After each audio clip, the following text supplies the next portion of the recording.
Buenas noches. Mi nombre es Virginia Martínez Martínez. Estoy estudiando en la Universidad Virtual del Estado de Guanajuato. Mi número de matrícula 23009817.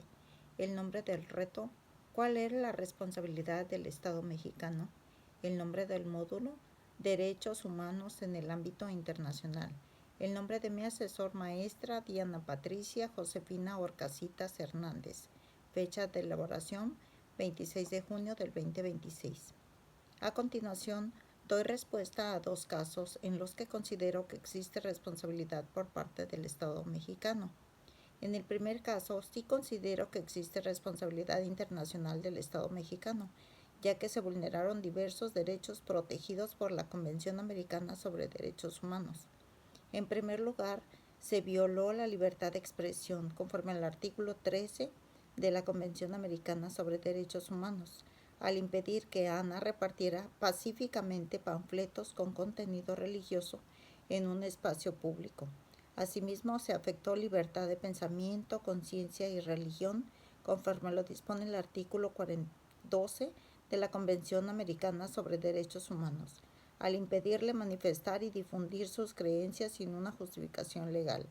También se vulneró su derecho a la libertad personal conforme al artículo 7 de la misma Convención Americana. Debido a que fue detenida de manera arbitraria, permaneció incomunicada durante varias horas y privada de la libertad por un día sin fundamento legal.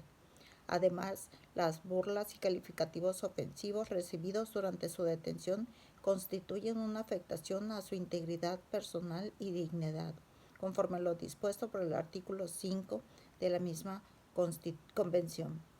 Por otra parte, la Fiscalía, la Comisión Estatal de Derechos Humanos y la Justicia Federal no le brindaron un recurso efectivo para investigar y reparar las violaciones sufridas, vulnerando su derecho de acceso a la justicia y a la protección judicial, artículos 8 y 25 del IDEM. Conforme al artículo 1 de la Convención Americana, el Estado tiene la obligación de respetar y garantizar los derechos humanos, investigar las violaciones, sancionar a los responsables y reparar integralmente a las víctimas. Al no cumplir con estas obligaciones, el Estado mexicano incurrió en responsabilidad internacional. Finalmente, la Corte Interamericana de Derechos Humanos podría conocer del caso, ya que Ana agotó los recursos internos y estos resultaron ineficaces para garantizar la protección de sus derechos. Respuesta al caso número 2. Sí considero que existe responsabilidad internacional del Estado mexicano, ya que las autoridades vulneraron diversos derechos protegidos por la Convención Americana sobre Derechos Humanos. En primer lugar, se violó el derecho a la libertad personal, artículo 7 de la Convención Americana, pues Andrés fue detenido y privado de su libertad por no poder pagar una multa, lo que constituye una medida arbitraria y desproporcionada. Asimismo, se vulneró el principio de igualdad y no discriminación, artículo 1 y 24, debido a que el decreto fue aplicado sin considerar que Andrés era una persona en situación de calle y por lo tanto no podría cumplir con el confinamiento domiciliario. También se afectó su honra, dignidad y vida privada, conforme al artículo 11 de la Convención Americana, al difundirse su fotografía y publicarse información falsa en redes sociales. La detención junto con la exhibición pública vulneró además su integridad personal conforme al artículo 5 de la misma convención.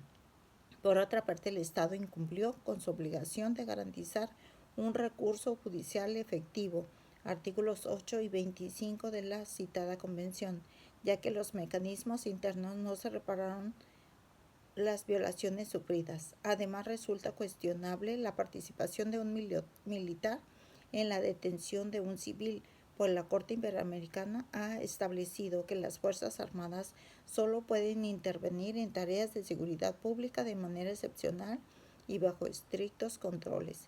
El artículo 5 transitorio del decreto, que modifica diversos artículos de la Constitución Política de los Estados Unidos Mexicanos en materia de Guardia Nacional, señala que la Corte Interamericana reafirma que el mantenimiento del orden público interno y la seguridad ciudadana de un Estado deben estar primeramente reservados a los cuerpos policiales y solo de manera excepcional, deben participar las Fuerzas Armadas.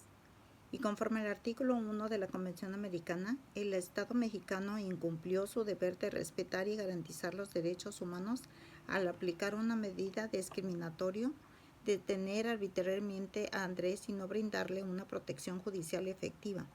En consecuencia, la Corte Interamericana de Derechos Humanos podría declarar la responsabilidad internacional del Estado y ordenar medidas de reparación integral para la víctima.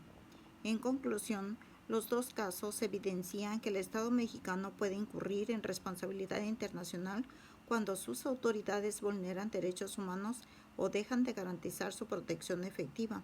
En ambos supuestos se observan actuaciones arbitrarias por parte de servidores públicos, así como la falta de recursos judiciales eficaces para investigar, sancionar y reparar las violaciones cometidas.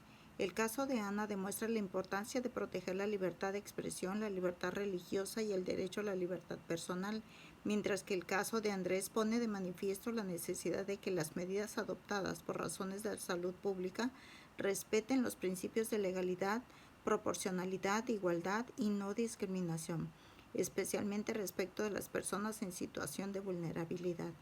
En ambos escenarios, el incumplimiento de las obligaciones establecidas en la Convención Americana sobre Derechos Humanos podría justificar la intervención de la Corte Interamericana de Derechos Humanos. Estos casos demuestran que la protección de los derechos humanos no solo exige que el Estado se abstenga de violarlos, sino también que garantice mecanismos efectivos de acceso a la justicia, investigación, sanción y reparación integral para las víctimas. Es todo.